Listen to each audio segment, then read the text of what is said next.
Creating a training program is a process, and it is much easier if you hear it from someone that just fumbled their way through it, as the obstacles and challenges are still fresh. Hi, my name is Hassan.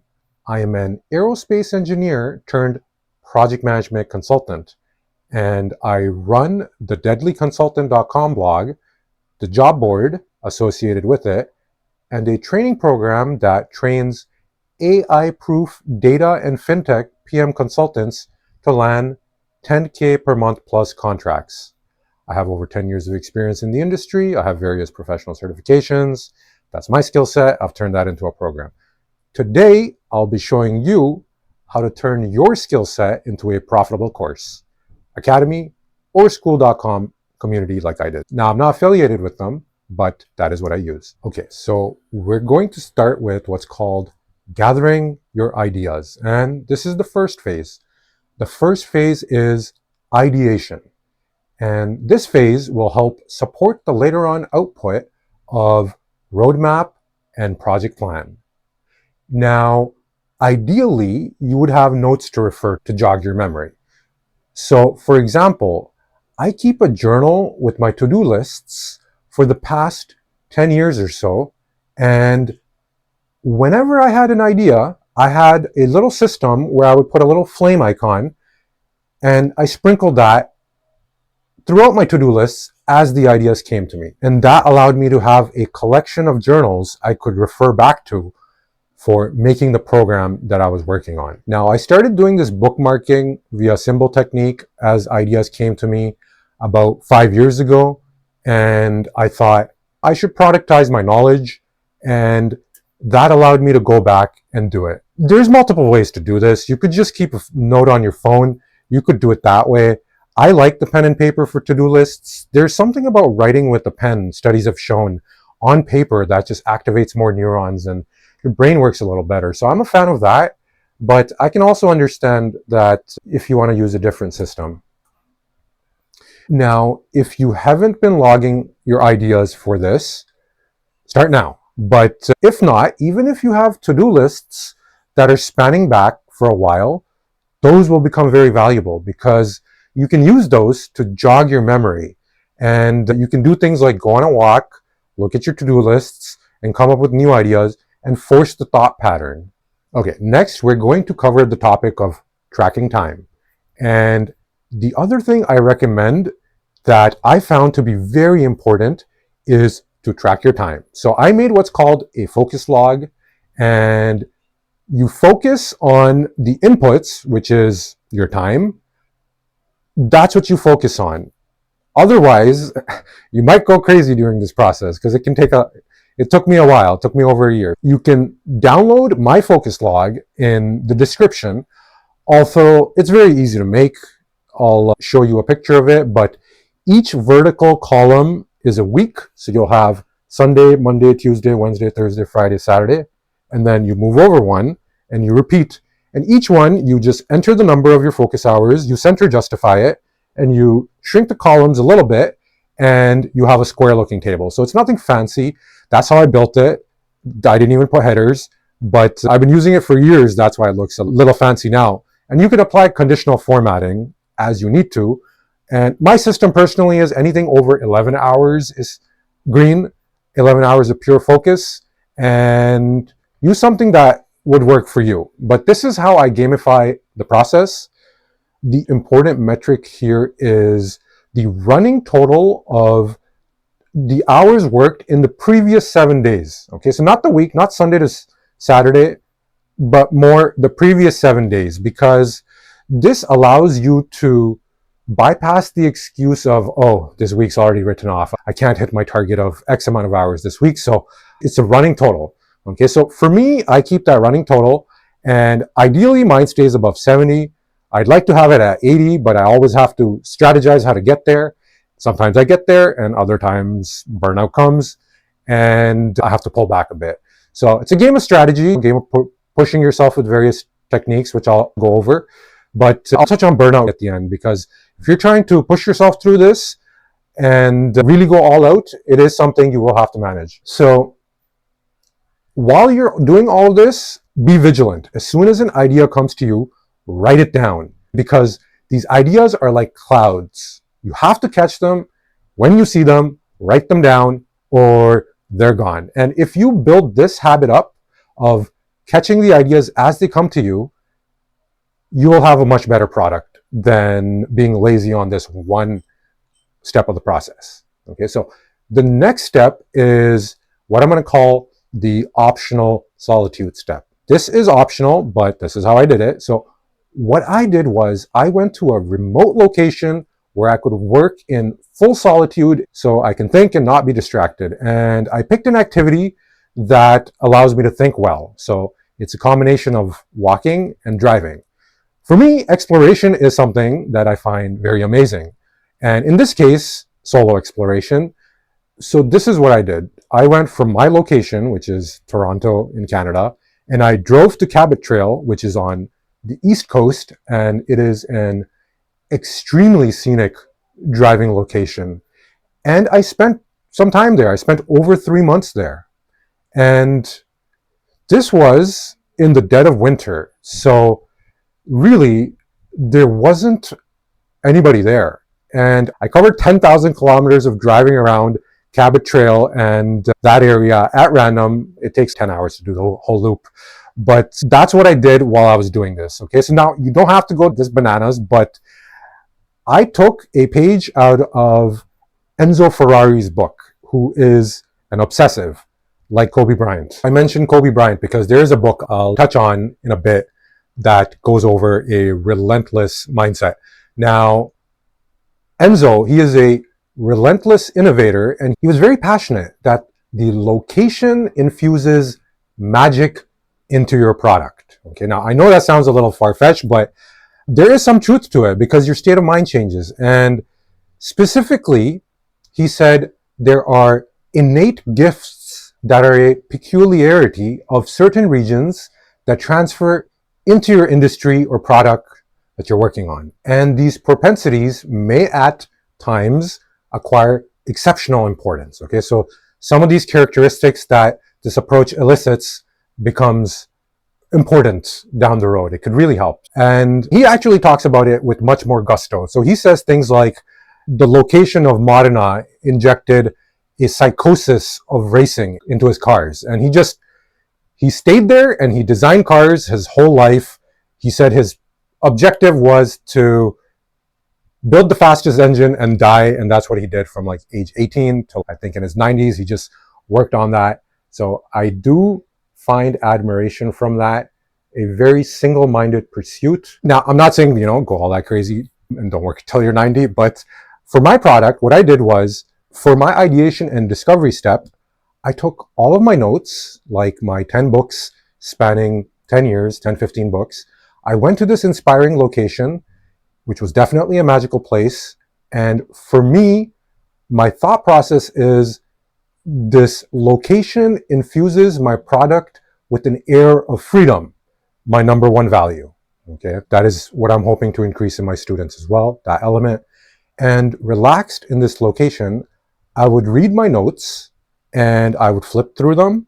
I would find my flame icon and I would have my laptop there. I would pull up Excel and I would have a giant table with date, category, idea, and I would put it into that table. And I would read for 2 hours. I would read my to-do list for 2 hours, and then I would drive a little bit across the trail. I'd park somewhere. There's, I don't know, I want to say hundreds of various beaches to check out, but there's many locations. And I'd park somewhere, and I'd allow myself to process it, and then I'd make a note of whatever else I wanted to. Now, the process of ideation is one that requires serendipity, and you have to create the conditions for that. This is not the type of work you sit at your desks with 4 coffee and you hammer through it. That will come after, but with this more relaxed approach, when you read, your baseline restlessness goes up a little, then you explore, you walk around, you drive around, you check out a new location, comes back down. Your hindbrain processes the information you just took in, and slowly by slowly, you process the information. and you note it down in your Excel sheet. And this is how I got a lot of the amazing ideas, by systematically working through my ideas and to-do lists. Okay, so you're done that step. You have a list, a giant list in Excel or a spreadsheet of whatever software you want to use. And now you're done. So what I'm going to refer to this sheet as is the master Excel sheet. It's like an ideas dump. And by now, you might have over 400 to 500 ideas. And there's a category column that I mentioned earlier, but don't fill in the category till you read this list at least 2 or 3 times, and the categories will jump out at you. Okay, now this list will be fairly massive, and you don't want to make your program anything it doesn't need. So what you're going to do is you're going to slowly funnel this down like a sculptor with a chisel. You're going to cut away with everything that's not needed, and it is going to leave you with a beautiful work of art from your original bank of ideas. If you do this right, a masterpiece, because essentially that is what you should be trying to create, and that's what I was after. Now, to sculpt away and remove what you don't need, there is a process. Okay, so if you follow this process sequentially, you'll slowly get to where it should be.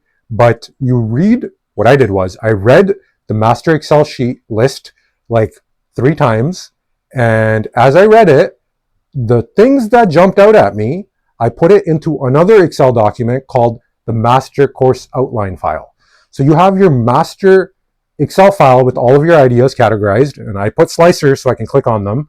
And from there, you read it. So I'd click on a category, I'd read it, I'd click on the next category, and I'd read it.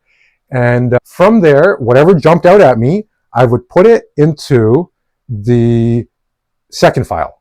Now, when I was making my ideas, if an idea came to me for modules, what the contents should be, I would write it down.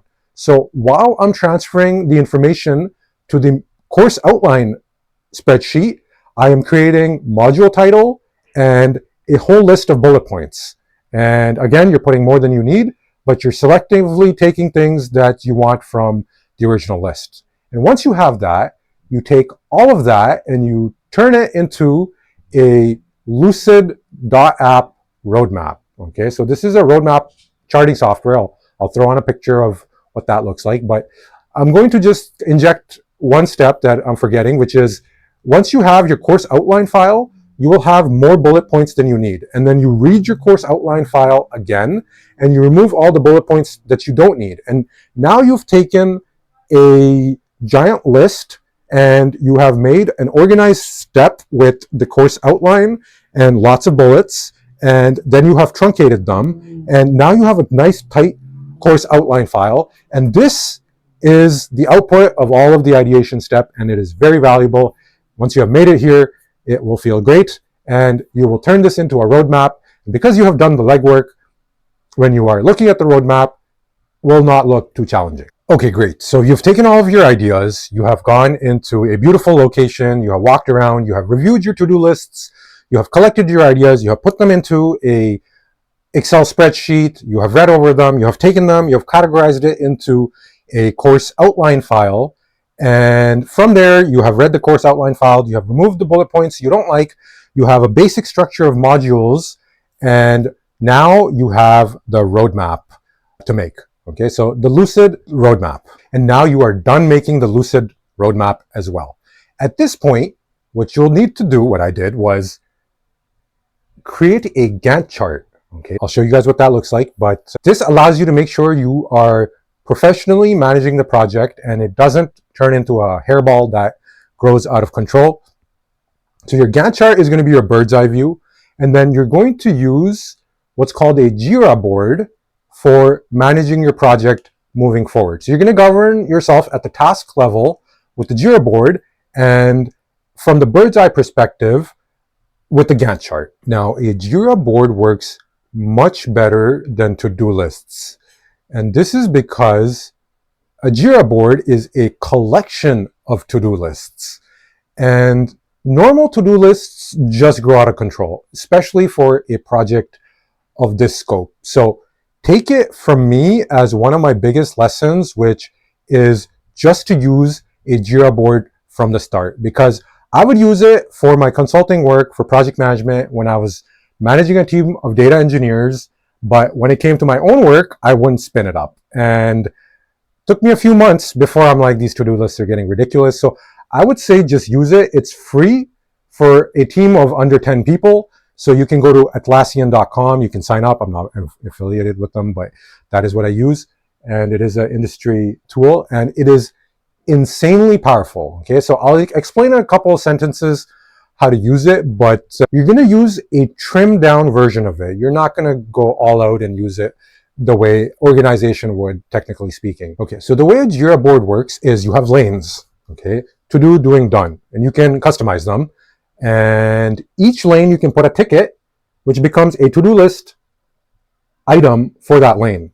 And then you can click on that ticket and you can open it, and you can have very elaborate to-do lists with headings and subheadings and collapsible menus.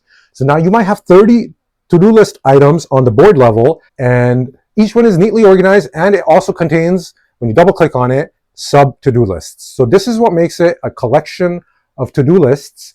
And there's something called a backlog, where you have a list of items in the backlog, and then you select them to put them on the board. And the backlog is where all of your ideas go, and you put all of your items there, and it's another to-do list, and you can organize them by how you want them. Now, on top of that, you can assign a parent to the ticket, and the parent is what's called an epic. Now, this might seem a little technical, but just bear with me. An epic is a label for a collection of to-do lists. So personally, for me, one of them might be something like blog project. I call it my masterpiece blog project. And another one might be my video editing.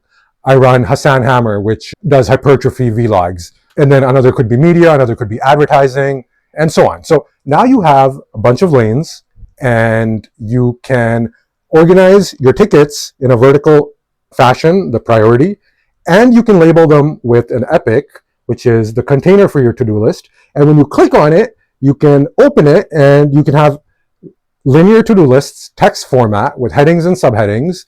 And then you have the backlog, which is also categorized by epic. And then you can ideate in there and rearrange stuff in there. And then horizontally running across, when you get team members, which you will soon, you will have, I know this sounds ridiculous, it's to-do list inception, but it really helps. Going across, you will have what's called swim lanes, and each member of your team, you'll have a collapsible swim lane.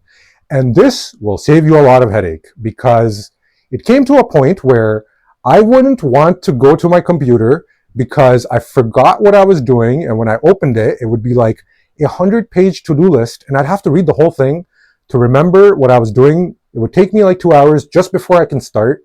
Then I would take that to-do list and I'd process it via GPT, and it turned into a mess. So one of my biggest lessons is to use Jira from the start. So in summary, Jira for task management and Gantt chart for the bird's eye view. Combining them, you'll have a good time. Okay, so next I'm going to cover the topic of hiring virtual assistants. And in this step, what you'll want to do is you'll want to hire 1 or 2 virtual assistants on a contract task by task basis, okay? And you'll be using the same Jira board to assign them tasks, and you'll estimate their time, and you'll put that into the ticket, and you'll pay them out hourly. And likely they'll have another full-time job, and they'll be happy to help you part-time. That would be the ideal arrangement, because when you're starting up, you might not have a lot of tasks or hours to give out. And you might want to wait until you feel like you're really busy throughout the day. But if you can hire 1 or 2 virtual assistants early, it will really help. So I would say go for it. And the rate will be about $4 to $5 per hour, but you will have to train them. So just keep that in mind. And you're not hiring them full-time. You're going to pay them ticket by ticket. And at the start, maybe you'll only have them do 1 ticket a week or 2 tickets a week, something like that. And I would say get 2 virtual assistants, because you might need to rotate one out if they get busy or if they're underperforming. So you can give them both piecewise tasks and do it that way. That's how I did it. And so I would say get started on that, because it would really help. Now, you'll definitely be in a position where you wish you had one. Okay. Now, what I can say is I have found people in the Philippines to be extremely talented and speak great English and be pleasant to work with. So that's the route I went down. So what you do is you take all of your action items, you break it down into little tasks, and you make Jira tickets, and then you start by estimating the VA's time for them. Now, what I actually do is I assign myself all the tasks, and then from there, occasionally, I'll assign one to them when one pops out at me. And then I'll estimate the task time, and I'll create a desktop share video with OBS Studio, and I'll show them how to do the task, and I'll get them started that way. Now, I'll also instruct them to let you know that if they're going to go over the amount of forecasted time, which they very well might, because forecasting is a tricky activity and it's easy to get wrong, but tell them if they're going to go over to get approval from you before they proceed. So this, you won't get caught off with a 30-hour random bill that you have to pay. Now, what I did is, I did this for a couple of weeks, and once you trust them, I just let them have the reins. I know this is not common in industry. People install key logging software that like takes a picture every 15 minutes or something like that. I don't want to do any of that, right? So the instructions I give once I found suitable candidates is I give them the task. If they're working on it, log whatever time they worked into the ticket. And there's a log work item button on the top right. Then they can click that, and they can even put in 5-minute increments. You can have a bunch of tickets, and you can use a JQL query. It's not that hard. I'll flash it up to build them out all at once for all of the tasks, and it'll be nice and itemized. And then you just multiply it by their hourly rate. And I used a payment system called Wise. That's just what I happened to stumble upon, but it works well. It seems to work fine. I'm not affiliated with them, but that's what I used. So that's what you do. You work on a ticket by ticket basis, and not every virtual assistant is going to be good.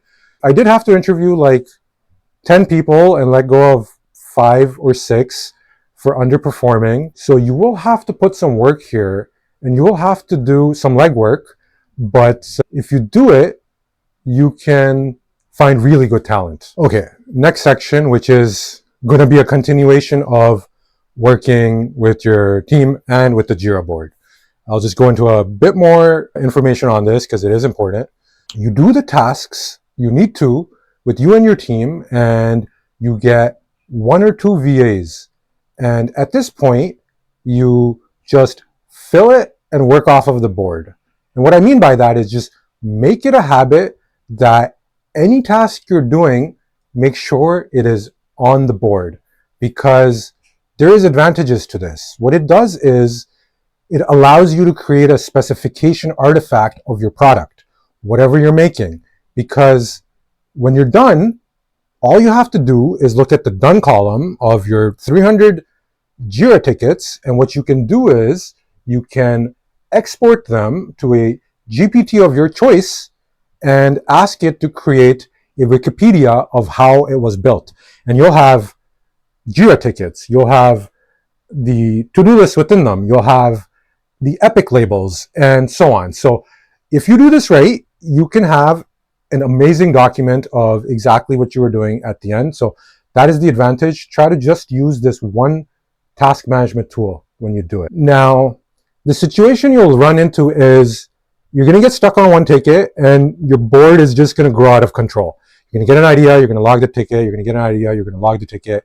You're going to be working on one item, and that one item might take you 4 days sometimes, and you forgot what the other items were. You forgot what you assigned to your VAs and all of that. So what you do is you take a RSS export of the Jira board, or an XML export, and that's all of the data behind the Jira board, and you upload it to a GPT of your choice. And I use Grok, okay, because you can use what you like. There's a bunch of tools, but the reason I like to use Grok is fundamentally their ethos is it's a truth-seeking AI, while the other ones are a little bit more enterprisey. So what they do is they massage the underlying data with the intent to represent reality more. And I think that intent backfires because when you mess with the underlying data, then it is no longer true to what reality is. So the intention is good, but because XAI doesn't do that, that's why I like to do that. Now, why might they do that? It's because at the enterprise level, you want to have a fair representative of things like minority populations, and you have a bunch of committees, and each one has certain equality objectives and so forth, and the data gets massaged from various directions. At the end, I think it's just not as good as you just don't touch the data. That's what my preference is. Okay, so you take the RSS export and you give it to a GPT of your choice, and you ask it to adopt a Scrum Master persona. So the RSS export is everything in the Jira board. It's just one file and it has everything in there. And a Scrum Master is a person that manages a Jira board, essentially. Not really, that's not the right definition, but for our use case, it will work. Okay, and I recommend doing this weekly. So you let your tickets build up and you take an export and you give it to the same chat context so it knows. And every week, once your ticket is built up and you give it to the same chat context, it will help you with the backlog prioritization. That's just a fancy way of saying it'll look through everything and it will tell you what it thinks is important. And it will tell you what order it thinks you should do it in. Of course, this is mainly a tool to jog your memory, but it can be very helpful than looking at all of the tickets yourself, then the backlog, then the epics, and it's a way to streamline the process. Okay, you know what? My notes are going more into Jira, but I'm just gonna bypass that by saying that Jira is a collection of to-do lists, and you can time box them into something called a sprint, which the software industry does. What we're doing is called Kanban, which is freestyling, and it was adopted from Toyota. So I will leave it at that. Of course, you can dig into this in more detail, and give me one moment, I will skip ahead. Okay, so that is how you're gonna do your task management, and that's how you're gonna manage your team of VAs, and that's how you're gonna do billing. And now you're gonna be very organized, and that's an amazing tool. Okay, so the next step, your Gantt chart. This is your overall plan. And you should do this before you start the Jira process, keep that in mind, but I'll explain the process now. So you're going to be doing a Gantt chart, and Jira board is great, but it will spiral out of control. So you need a way of bird's eye viewing the chaos. Here, a Gantt chart is very helpful and is going to be your shining star. When you get confused, you're going to come back to your Gantt chart, you're going to look at it, and you will have clarity. But basically, you take an Excel file, and aside from a few columns on the left side, the right side turns into a calendar. And then you put milestones running from top to bottom, and you put the amount of time it will take in days in squares that say 1 on them. Okay, and then as the days progress, you move the line over. So if you have 3 things running in parallel, you can see exactly how many days are remaining in each, and it is helpful. And you can also add slicers, which are buttons for categories. So if your Gantt chart gets big, it's a good way to stay organized.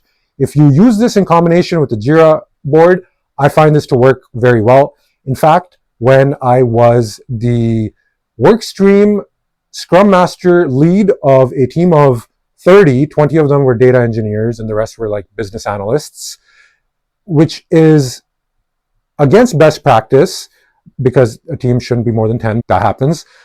Without the Gantt chart, the Jira board would have definitely failed. So I would say use them both. Okay, so now it's smooth sailing from here. Almost. Okay, so now that you've made it this far, it is a matter of execution. You have everything lined up, you have your task management in place, you have your plan in place, you have ideated, you have funneled it down, you're chiseling away at your sculpture. But for execution, this is the hardest step. So this is not to be taken lightly. And I'm going to share with you what I did. But for this, you'll need good habits. Okay, so now, mindset is important. So I recommend exercising every other day, hard weight training. In my channel, I run vlogs. You can see how I do it if you're interested in that. So every other day, you do strength training. And the days you're not doing strength training, you're doing 15 minutes of high intensity interval training. What I do is stair sprints. I climb 25 floors twice, just walk. On the third one, I sprint up about halfway, about to the 15th floor. And that gets my heart rate to maximum. It is very important. It is one habit that will keep your mind razor sharp. You need energy and you need focus, and those And this is the input for the machine, your body, to produce proper energy and proper focus. Also, it keeps you really cut, which is a nice side benefit of that. It keeps you fit, makes you live longer, high intensity interval training, expands your VO2 max. So there's benefits all around, but I do it for focus. Now, right after exercise, what you want to do is you want to take a shower, and for the last 10 seconds, you want to turn it to ice cold. Now, if you haven't done this before, what I'm going to say is just man up or woman up and just withstand the pain, because the benefits are really good. I can vouch for it. And I've always been low body fat, so for me to go under ice cold water has been very difficult, but I've been doing it for over 3 years and I actually enjoy it now. I look forward to it because it wakes me up so nicely. And right now is like -10 to -20 degrees outside. The water coming out of the pipes is blistering cold, and I still look forward to it. It's only 10 seconds, so you shouldn't have an excuse. Don't skip this step. Okay, so now you have energy for full day focus. You have razor sharp focus. That mental fog is gone, and you don't feel sleepy. Perfect. Next, we're going to discuss gear for filming, because that's what you'll probably need to do to film modules for your student. And I will say that, so what I did was I got a tripod with a big light, okay? And it's called an Amaran or something. I'm not sure, but I looked it up at the time. I researched it. I made sure it was proper. Now, you can waste a lot of time getting the lighting right, but what I have to say is just put it at like 45 degrees, pretty close to your face. It's right here. I've tried a bunch of stuff, and you don't need to. There's techniques like Remembrant Lightning, and I went down that whole rabbit hole, and I filmed my introduction module, and it just looks not good. So when you just put it right next to your face, it just works well. So I'm not an expert on lighting. If more than me, then by all means go for it. But for me, it's the easiest way. I don't waste time. It looks fine. I can move on. For camera, I found an old DSLR, which was about 10 years old, and it works fine. That's what I'm using now. There's another one behind me. That one's 20 years old, Canon Rebel. So these are 720p cameras, but they have a big lens and a big sensor and a focusing mechanism. So it produces better quality than your phone. So even though my phone can do 1080p or more, the 720p looks better. So I would say get a DSLR and get a tripod for it, and that will work well. Also, you'll need to get screen capture software, because you'll often have to demo what you're doing or for instructions. And especially for your virtual assistants, I used it extensively to help train them. Now, for this, what I recommend is to get OBS Studio, which is a free software, and it's very good. Now, the learning curve is not high, but at a first glance, it looks confusing. Okay, so there's a lot of buttons, but basically what you need to do is you just need to add capture devices, which is your microphone or your screen that you're recording on, and the camera as an input, and you're good to go. If you want to record the system sounds from within the computer, you can enable that as a capture device as well. But that's all you need, and you're good to go. After that, you're going to need a video editing software. Now, I use Descript, but it's a love and a hate relationship. I almost don't want to recommend it to them. Their AI features is garbage, and it's just getting worse, and they charge too much for it. However, their point and click features work really well. So I still recommend it, but learn it by point and click. If you use Underlord, it's going to do a bunch of random stuff. You're going to run out of credits. You're not going to have fun. And I have pulled a bunch of hair trying that. It's still very good software, just the AI functionality does not work that well. Now, you will outsource most of your video editing to a virtual assistant, but you'll have to train them. And I got lucky that eventually I found a virtual assistant that picked it up very fast, but that was after 3 virtual assistants before that. So you'll have to learn it, and if they get busy, they'll leave. And for now, I'm back on video editing. I'll have to teach someone else. So video editing will be a part of your to-do list items. So just learn it a bit and concentrate on the hiring, right? So if you concentrate on the hiring and you give them a good tutorial and they're able to do it, you've found a smart one. And if you're persistent on this and you keep interviewing, you'll find a driven, smart one that is definitely worth your time and money, and then they can help you out with that. From my experience, they actually enjoy it as well, because the ones that like video editing, I've tried to give them other tickets and they shy away from it. And so it works out well. So try to look for that dynamic. Now, for me, it took me about 100 messages on the Philippines virtual subreddit and Facebook group, where I'd just open up a bunch of tabs and I'd fire off messages at night, and in the morning I'd wake up and my ping would be like, hey, here's the job description. If you're interested, send me your resume on WhatsApp. Okay, so I skip all of the emailing and all of that. The people that are serious will actually send me their resume. I tell them, here's what I'm trying to do. And then I just meet them for a 15-minute chat on the spot as soon as they respond, if they're available. It bypasses the whole trying to schedule meetings with 10 people. It turns into a mess. So I meet them as soon as they give me their resume. And if I had a really strong gut feeling, I would just tell them on the spot, hey, you are good to go. But you got to put your teaching cap on. Even if you find a really good one, which, just put in a bit of effort, you will still have to teach them. So just keep that in mind. And I have to say that you as a founder should be able to do every single task. That will make this process a lot easier. So I can video edit, and all of the technical tasks, I can do them as well. For example, the N8N automations, I made them, then I taught my virtual assistant what the software is, how I hosted it on Hostinger, I'll explain this later, and then they picked it up. So this will help from having to find specialized virtual assistants. You can say it provides training, which you as a startup on a budget, you can charge less. So they get experience, you get a good deal. If you can do every single task your organization requires, it will be much better. So I think that's the mindset you should adopt. And I got that mindset from Elon Musk, who says, go to the front lines and stay there. That's where I'm sharing that from. And it's not hard. Just learn it yourself and then fire up OBS Studio and do the exercise once yourself, record it, make a quick video of you doing one edit or one automation or whatever it is, and then upload it to YouTube on unlisted mode. And this is how I screen the VAs. I give them a tutorial. If they pick it up, amazing. I know they're good to go. If they don't, which a lot of them didn't, then I thank them for their time and I move on.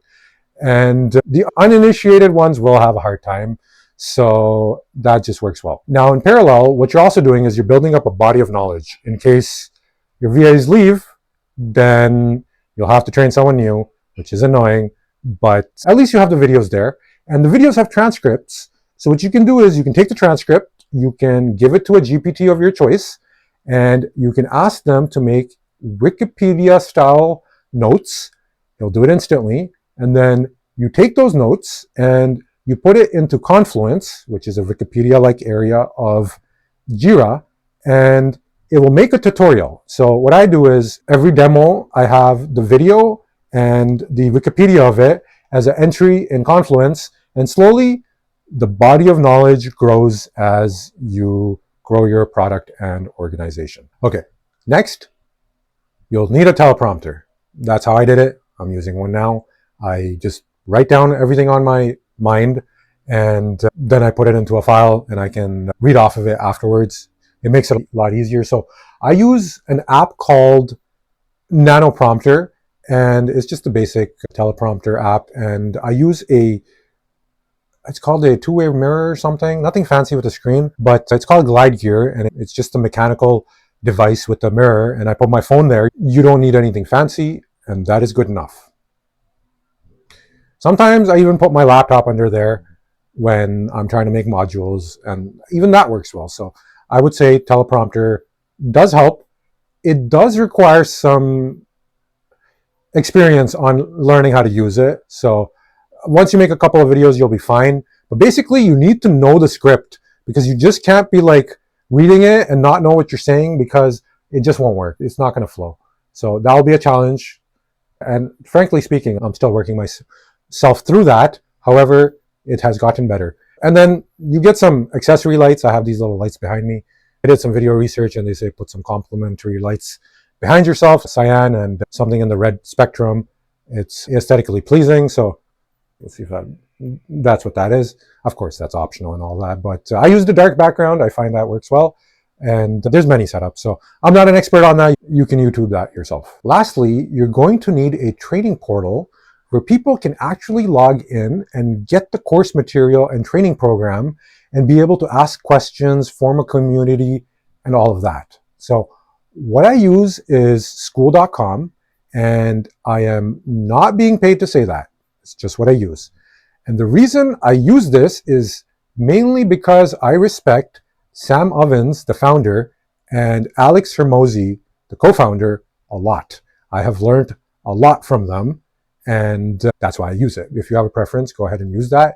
Now, for the actual platform, I recommend signing up as late as possible. Just make everything in folder structures, because I signed up and then I started making stuff and I was getting billed $100 per month. And that went on for 6 months. I barely uploaded anything. So you can save money by just putting your stuff in folders, and then when you're ready to upload, then create the Skool portal. That's definitely one thing I would have delayed. You don't need to sign up as a first step to whatever portal you're using. Okay, next I'm going to cover advertising and offers. Now, this isn't something that came naturally to me. I'm an aerospace engineer. I like calculations. However, the material is there, and if you learn it, you can apply the techniques as well. So for advertising, you'll need to come up with an offer, and you'll need to find a way to generate leads, okay? And then you'll need to learn to close them. Now, for the offer, I recommend getting the book $100 Million Offers by Alex Hormozi. And for marketing, I recommend getting the book Sell Crazy by Sabi Subri. I ended up reading a lot of books on marketing, and there's another one that stands out, Copywriting by, I think, Norton. But these two books, you'll be good. Now, from Subri's book, you're looking to pick up why email marketing is so important, and about business in general, plus offers from Hormozi's book. Once you go through these books, when you're going through these books, while you're reading them, I recommend digital format, and I recommend highlighting them with multiple colors. Okay, this is a comprehension technique. So on Kindle, what I do is I use yellow and brown for normal highlights, and I'm a compulsive highlighter. It just keeps me more engaged in the material. Then I use, I think it's pink and blue for the great and mind-blowing material. Okay, so I alternate yellow and brown for premise, explanation over and over, and I'm trying to identify that as I'm reading. And then when a conclusion or some tidbit is mind-blowing, I put it on red. If it's really mind-blowing, I put it on blue. I highlight it as blue. And this is a habit I've built up. So I have many books, and as soon as I open them, I'll see the same convention. And what this does is it prevents your mind from wandering while you're reading. And read slower. I know everyone's obsessed with speed reading, but read slower. Because what you want is you want to read for comprehension. So it's fine to read slower, because the only other way to comprehend the information is to take notes, which takes a lot longer. And if it's not sticking, then by all means, go ahead and take notes. But reading slower and highlighting will prevent your mind from wandering, which is the biggest challenge when it comes to downloading information to your brain, aka reading. So what you should do is, the moment you notice your mind wandering off, come back and read it a little bit and make sure you remembered the last part. Otherwise, you're going to have gaps in what you read, and you will not be able to put the material together. So be vigilant on that and make sure you are reading actively, not passively. Now, absorbing good books and applying them, the keyword being applying, taking action, will require some strategy. So what you should do is you should read your highlights 3 to 5 times. And this might seem excessive, but that's how I did it. So what I do is I'll come back and I'll just read the blue. Then I'll read the red and the blue. Then I'll read all of them. Then I'll leave it alone. Then I'll read another one. And every now and then, when I'm frustrated with putting in the hours, I'll switch back to the multicolor highlights and so on. And slowly you learn the book inside out. So you can learn stuff, but it will take repetition. Now, a quick note on learning. Okay, so if you have a lack of confidence when it comes from learning, take my word for it that anyone can learn anything, okay? Why do I say this? It's because I have seen myself misapply the learning process and fail courses and classes, and then apply correctly and pass. So in grade 12, I failed calculus with a 56. Then I did every single question in the book, and I got a 94. I should have just done it properly the first time. First year engineering, I failed calculus again, funnily enough, even after a 94, just something that was hard. Then I did every single question in the book again, and I repeated it, and I started with the hardest questions first, and I passed with flying colors. So I realized it just comes down to repetition. That's how we as people learn languages. We have literally memorized 10,000 to 50,000 words. That's how AI trains itself. Trains by millions of pieces of data and iteration until it locks in on the training topic. So even machine learning is by repetition. So you must repeat ad nauseum. Okay, so that's what I call memory strengthening. This is a technique. And ideally, what you want to do is do this while you're taking a break, just reviewing your notes nonstop. This is a season where you're just working on one thing. So you're focusing, then you're reviewing your notes, then you're focusing, and then you're reviewing your notes, and that'll just help you build connections better. And I'll leave it at that. Okay, next, we covered repetition. Next, cover volume. Volume is a critical part of the game.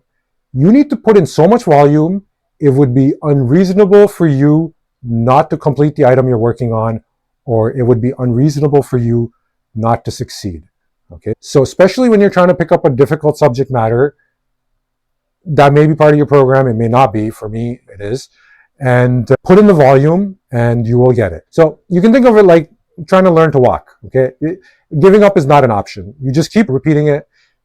You can't go to a toddler and be like, hey, you tried 5 times, just give up on that. If you repeat it enough, you will learn a language, you will learn to walk, and it's the same thing with everyone.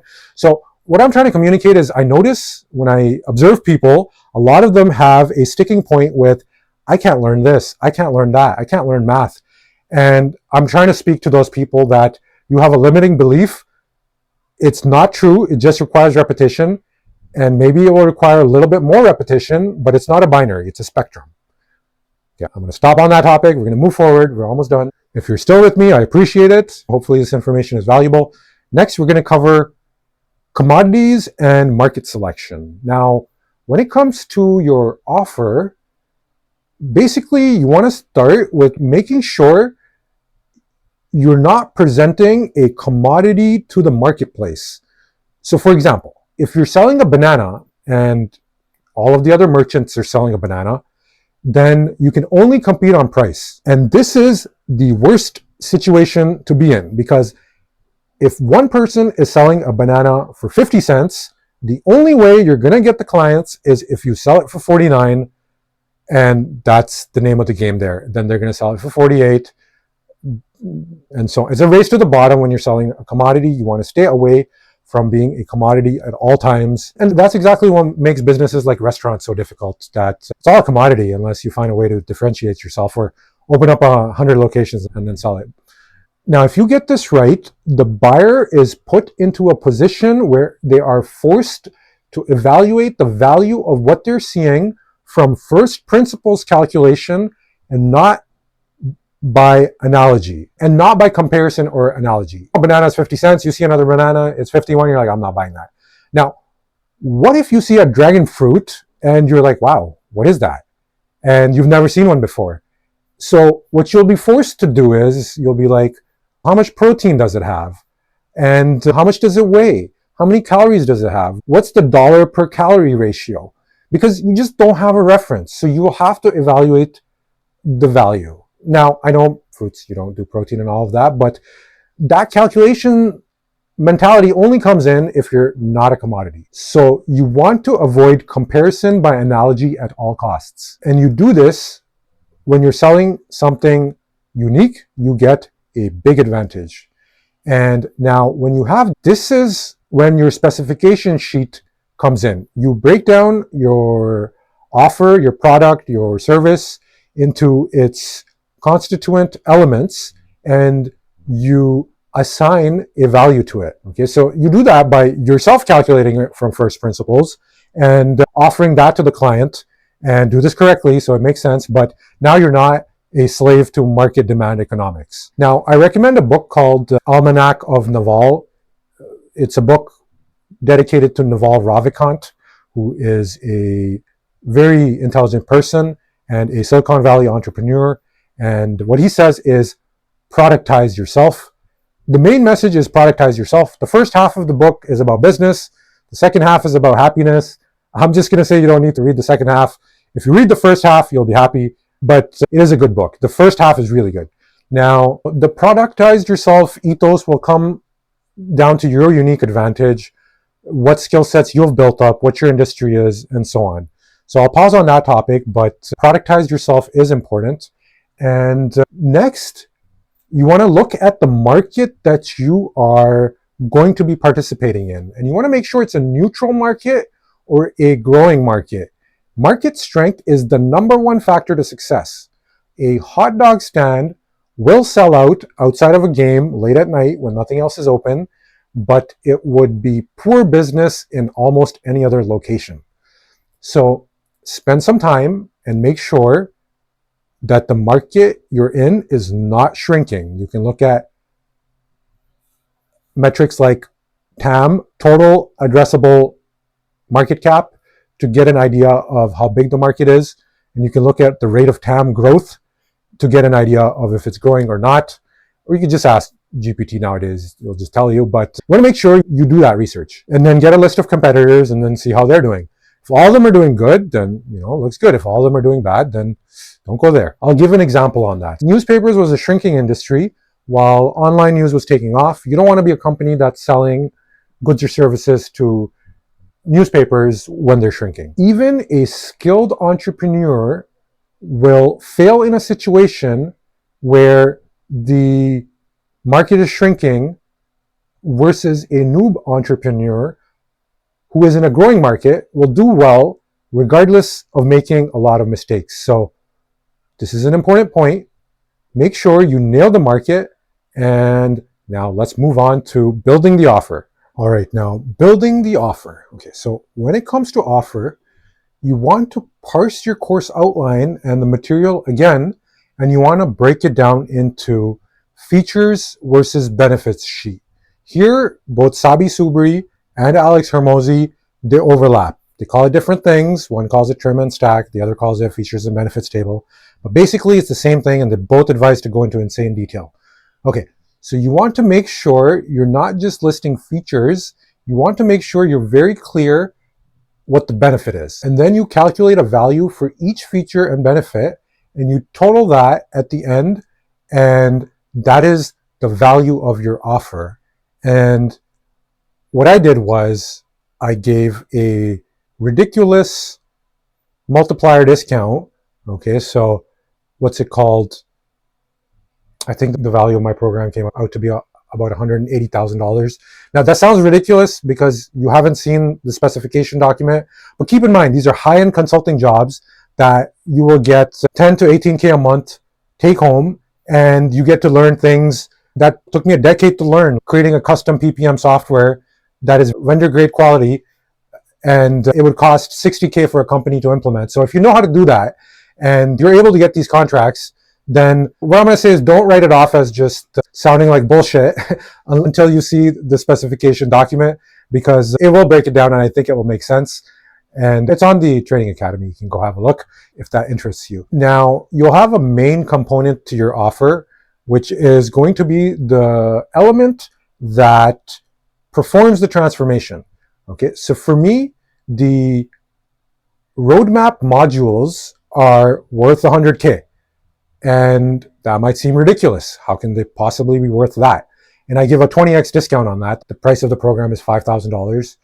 And that's because if someone follows my roadmap, and I know this to be true, if they follow my roadmap, they will earn a job in BI-FinTech, data project management consulting, or AI deployment orchestration.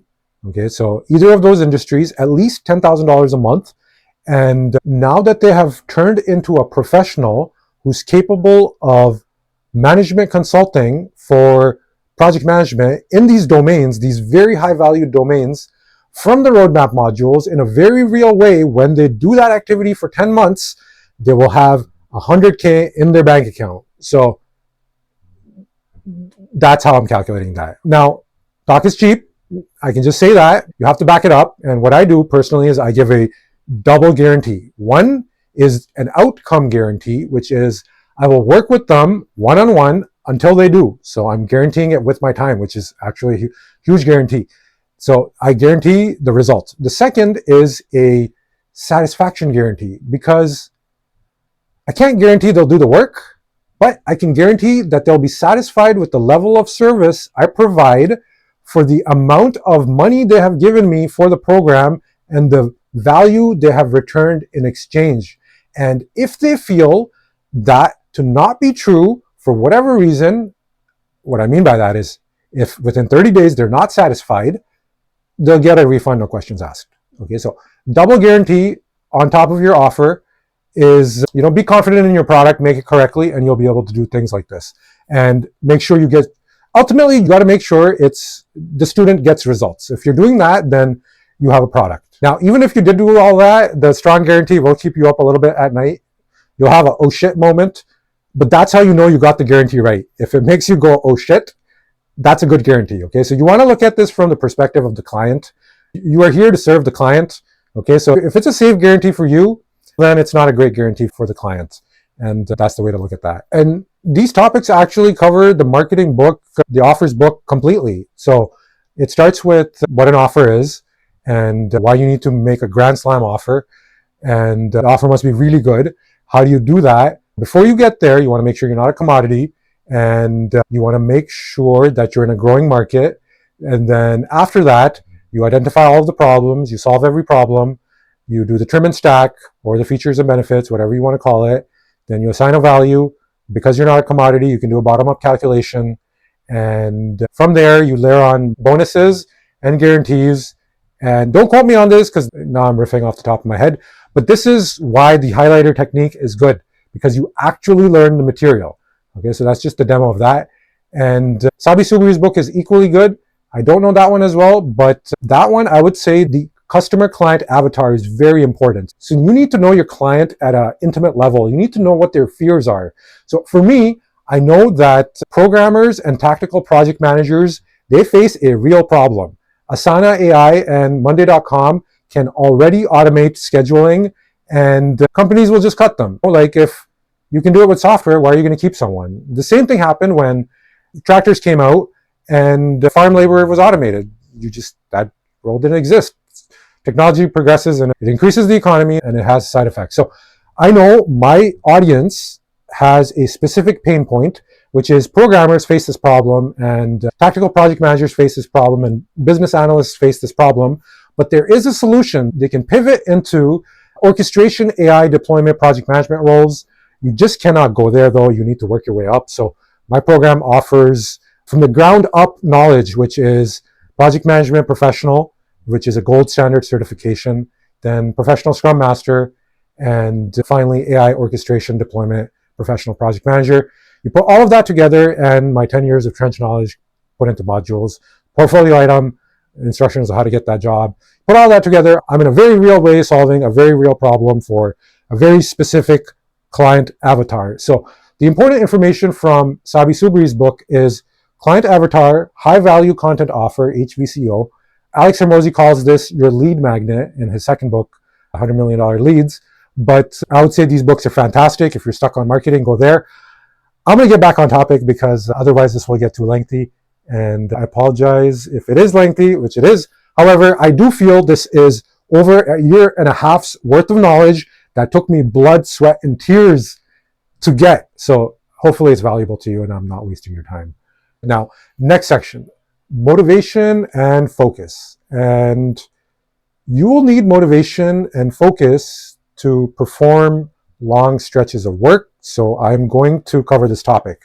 And the thing with this is, if you pause, you're going to task switch, and task switching is a mind killer. It is a huge killer of productivity. Okay, so what I would recommend is get yourself in state, and I recommend for 12 hours a day, 6 days a week, just keep going.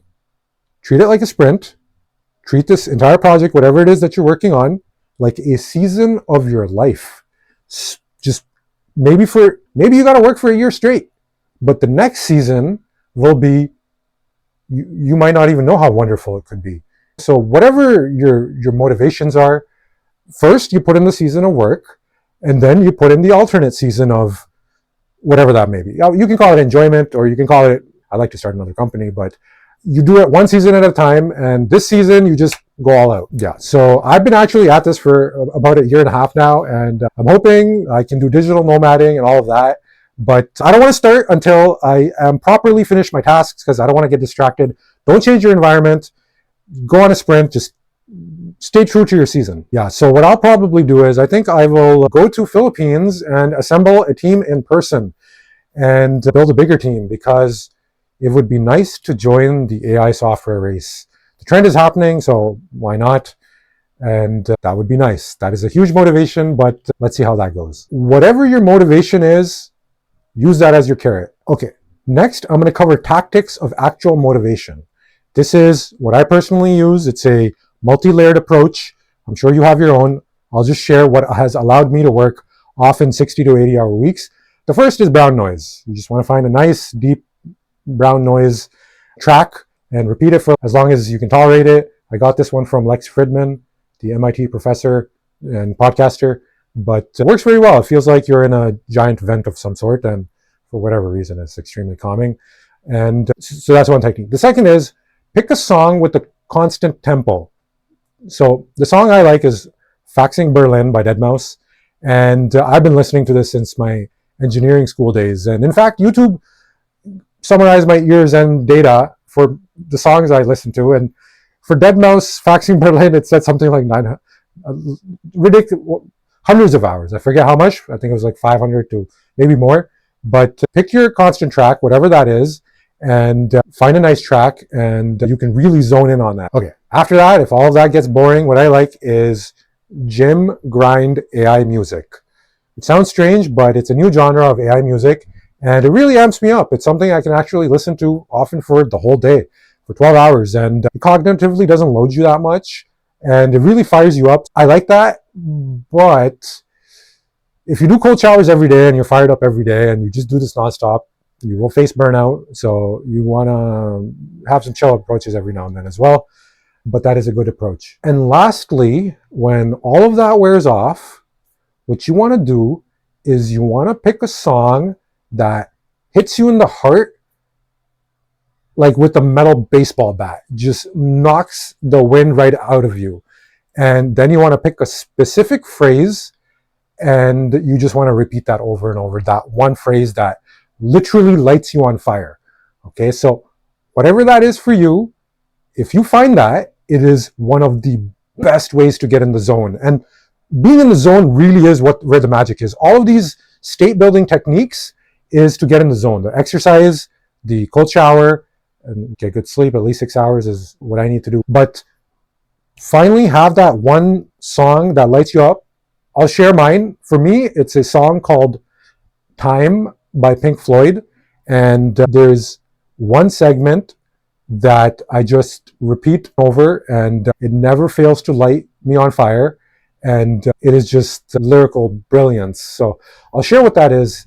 And he says something like, "You are young, life is long, there is time to kill today. And then one day you find 10 years have gone by and no one told you when to run. You've missed the starting gun." And I like that. It goes on to say that you've missed the starting line, and now you're starting to sprint, and you're chasing after the sun, and the sun stays the same in a relative way, and you keep getting older, and you keep running, and you're short of breath from running, and day by day you're just running closer to death.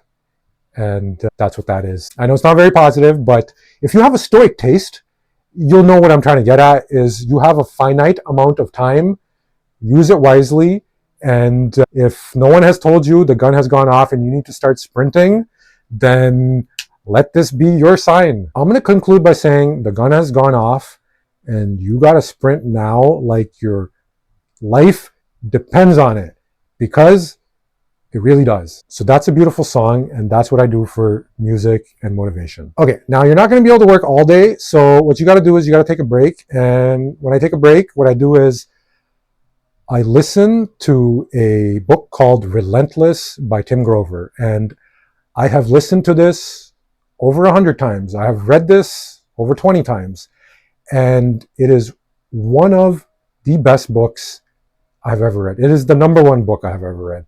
And he's a person who trained Michael Jordan and Kobe Bryant, and I will listen and read from this periodically as I get sick of working. Okay, so maybe I'll get tired and I'll put on my headphones and I'll just play that. It will show you true championship fire and true championship mentality, which is the Tim Grover task of taking the best and making him 0.1% better. Like training Michael Jordan, he's an icon. Picture the mindset of Michael Jordan and then the mindset required to improve that. It's very detailed work that they relentlessly attack. Okay, so that means I have two number one books, $100 million Offers and Relentless by Tim Grover, but I'm going to keep my statement constant. They're both great and they're both at number one position. So now you're flying, you have everything figured out, you're fired up, you have the motivation, and now you just start cranking out module by module and make sure you keep up with exercise. Final remarks. Okay, so for final remarks, for email marketing, I use Apollo.io and Instantly.ai and LinkedIn Navigator Pro for 150 outreaches per day. And I'm losing my voice, so just bear with me. And also learn Agentic AI automation. It will let you spin up software fast. For example, my project management board is built on AI Agentic automation. I take 10 years of my recruiter network and they send me job offers not found online, and I have a live connection via Agentic AI automation, and it places that on a personalized job board, and I host the N8N AI agent automation on self-hosted on VPS on a virtual private server called Hostinger, which is not as complicated as it sounds. It's like a one-click install, and you can get $600 worth of automation for $30 a month, or you can go to N8N and get them to do it for you on the cloud. But for a couple of clicks, I think you should just host it yourself. It's very easy. And there's 5-minute tutorials on YouTube on how to do it. Okay, next you will probably need to build a website and a web app. Now, this is not hard at all these days because there is Vibe coding tools and it's super easy. So for building the front end of websites, I use what's called lovable.dev, and my virtual assistant picked up on this very fast. I showed him how to use it and he was off to the races. So I do like that software. And for deploying the website, I use Vercel, and the development is easy. Just figure out what you want to make and write it in English and it'll just build it instantly in front of you. It's actually quite amazing how well it works. Now you'll need a lead magnet. Okay, so this is, you've got almost everything figured out. You're ready to start. Now this is very important. You can either get the book $100 Million Leads by Alex Hormozi, which is worth the read, but you can take my word for it that I think, in my opinion, one of the biggest takeaways, aside from the rule of 100, is to have a good lead magnet. Rule of 100 is basically do 100 outreaches, 100 minutes of content, and I forget the other two, but do that every day. Now, the lead magnet is very important, and basically you want to set up a situation where you provide free value that reveals a problem, and that's the ideal lead magnet. So I'll give you an example. A bar might have salty pretzels on the table, and then a customer walks in and they sit down and they see everything is nice and clean, and they see the nice gesture and they eat it and they get some value and they're thankful for that. But what happens is 10 minutes later, they get a little thirsty. And because they have received some value and because they're a little thirsty, they are more inclined to order a drink, and the business gets a transaction in excess of the amount they spent on the lead magnet, and now the business has turned a profit. Okay, so that's the basic mechanics of a lead magnet, and the lead magnet is a vital part of the business. So spend some time thinking about how you want to do this, because if you don't get this right, you will not have a business. If you get this right, your business will blow up. Okay, so for me, what I did was I set up a job board that has amazing jobs in the $10,000 to $18,000 per month range. And readers come, it's very well made. There's a staleness indicator, so you know exactly how old the job is, and I give recommendations. Don't apply if it's more than 48 hours old, wasting your time. I make sure the recruiter number and contact the headhunters is right there, and there's no portal or upload resume. Whoever wants can just pick up the phone and call the recruiter. They don't have to do anything on my website. It's very frictionless. Okay, so that's my lead magnet. Now, so basically, I made sure it's actually a job board I would use. When you're designing your lead magnet, be honest, would you use it? Do you think it's impressive? Would you get a job or whatever your lead magnet is if you were to use it? And if so, then you're good to go. Now, when the prospect comes down and looks at this job board, that they receive value from, then they realize that they have a problem. They're not qualified. At that point, I have a call to action where they can book a meeting with me, and essentially I hand them a drink to satisfy their thirst, which is hopefully show that my training program is the ideal solution to this specific role. And I have Agentic AI automation set up where the job description gets vetted against the curriculum. Agentic AI matches the exact modules that overlap, and it presents it into a Tips by Hassan section. So they can read that before they decide if they want to book a meeting. After that, I walk them through the roadmap and so on. It's a win-win. They have a place where if they take my training, they can just go right there and they can find jobs that are not on LinkedIn, that are not on Monster, that are not on Indeed, that are from my deep network spanning back 10 years that I've built for recruiters while I was looking for contracts myself. So spend some time thinking about your lead magnet. Now, once you have this lead magnet, you don't want to just throw it at people. You want to be covert such that they discover it. So the art here is in the subtlety. For me, it's my email marketing campaign.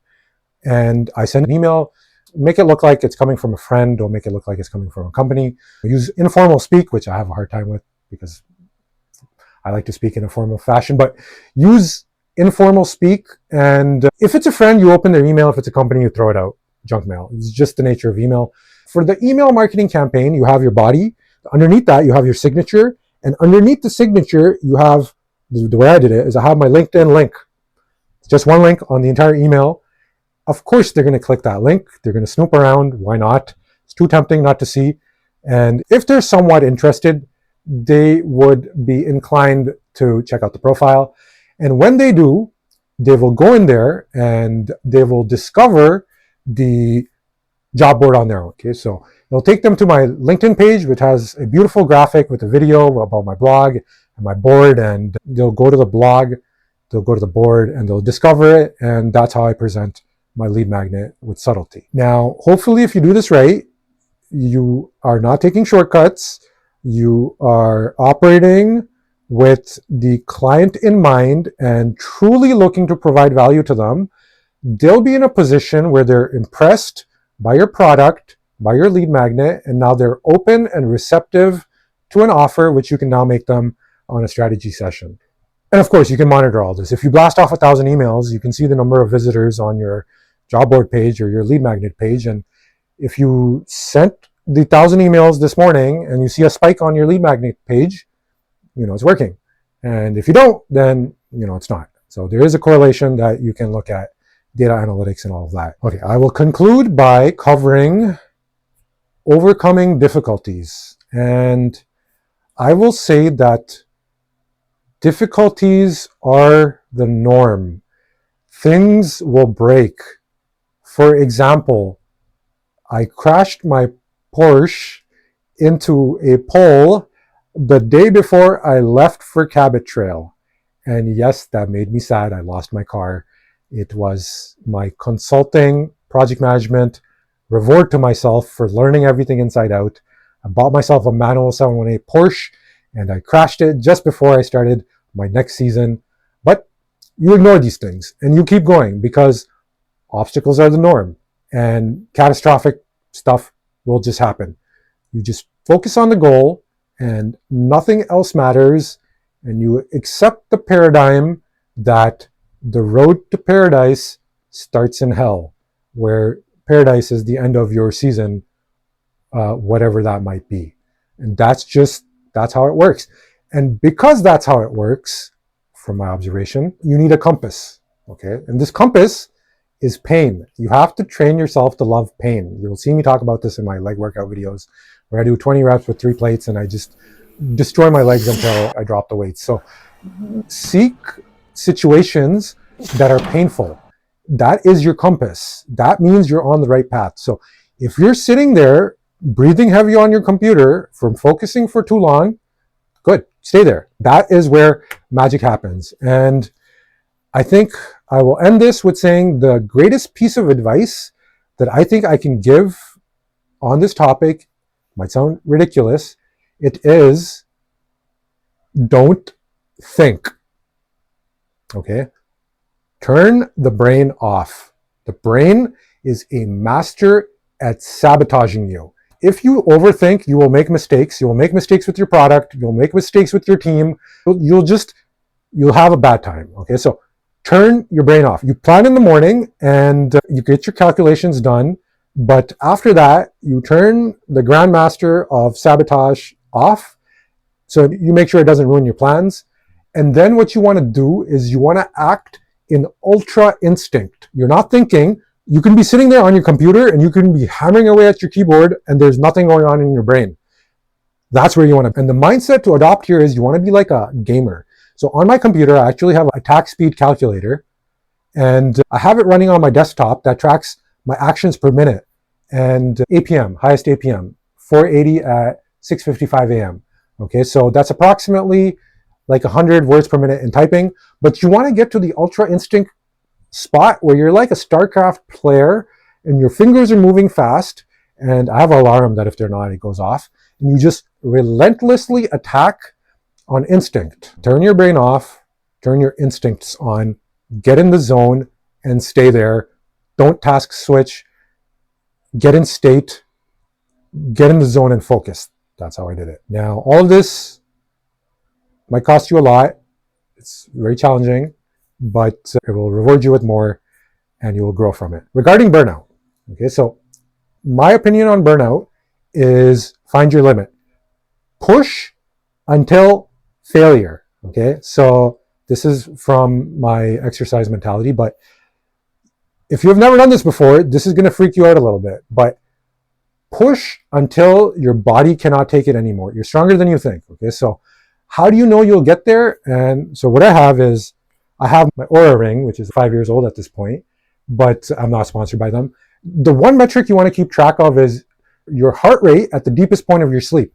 If your central nervous system is all jacked up from being in focus mode too long, you will have an excess of cortisol and you'll need to chill out.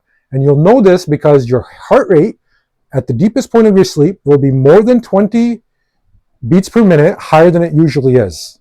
Now you've hit overtraining. And so, for example, I'm in that mode right now, but my heart rate last night was 74 at the lowest point of my sleep. And usually when I'm well rested and fully relaxed, it's 55. So that's one symptom. The symptom is you will start getting rapid breathing. Okay, so your heart rate is jacked up. Any exertion will cause it to jack up more and you'll be breathing rapidly throughout the day. So if you're in this state, stop. You've reached failure. Chill out and recover and then repeat. But before that, just keep going. All this stuff about don't push too hard is bullshit. Okay, your body can take a lot more than you think. And even when you're in the state, what you can do is instead of normally when I'm relaxed, I can focus for 8 hours to 12 hours. I've trained myself to do that. But right now I can only do 65 minutes and then I go take a break, go on YouTube, do some mindless activity, play a game, relax, do another hour. So even when you hit your limit, there are still techniques you can use to keep pushing. There is diminishing returns. Okay, so you just want to take some time off at that point. But there are techniques to push through. 20 minutes nap is all you need to get through any situation, as Kobe Bryant says.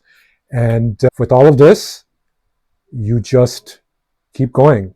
You don't stop. And you give it everything you got. Okay, and I have a name for this, which is called being wired for war. I got this from Elon Musk, but you pick an objective and you throw your entire being at it. That's being wired for war. Is beyond focus. Now, if you do get there, I personally congratulate you because I know how hard that is. And congratulations, you have reached failure. So that is a very rewarding state to get to. And if you're working out 7 days a week, you reach it easily. I've been doing stair sprints and all of that. But do try to push yourself there. You're stronger than you think. You'll recover and you'll be stronger than before. Elon Musk calls this the wired for war strategy. Pick something, go all out, give it everything you got, throw your entire being at it. I know that sounds hardcore, but it will get the job done. That's how I did it. Good luck. Hi, Hassan Khan here. If I can kindly request a quick moment of your time. We are facing unprecedented times as technology races forward unlike any other time in history, and you might very well be impacted. Basically, AI is eating tactical roles in white-collar jobs silently, and we are facing a 50% headcount reduction by 2030. And if you're impacted, the only way you'll know is if one day your login is removed out of the blue. And that's to avoid spooking the workforce. And even slow-moving organizations will adopt fast once they see themselves losing market share to those ahead of them using AI automation technology. The good news is this trend does create an opportunity. I've spent more than 2,500 hours researching and working on a solution to this issue. I found a McKinsey report which estimates 175 million new AI orchestration roles will be made by 2030. So if you're a coder, a software engineer, or a tactical project manager doing things like scheduling, status updates, spreadsheets, balancing ledger work, business analysis work, your role will be impacted. AI can already do this work. And this isn't to scare you. It's simply the truth. So check out my blog. It teaches you how to pivot to AI deployment, project management consulting, totally for free. There is an accelerator program. However, the blog has tons of material for free, including a 90-day roadmap on the transformation. Of course, if you do it with me, you can do it a lot faster, but it is there. And the blog also includes an alert system for new AI orchestration and FinTech contract project management roles.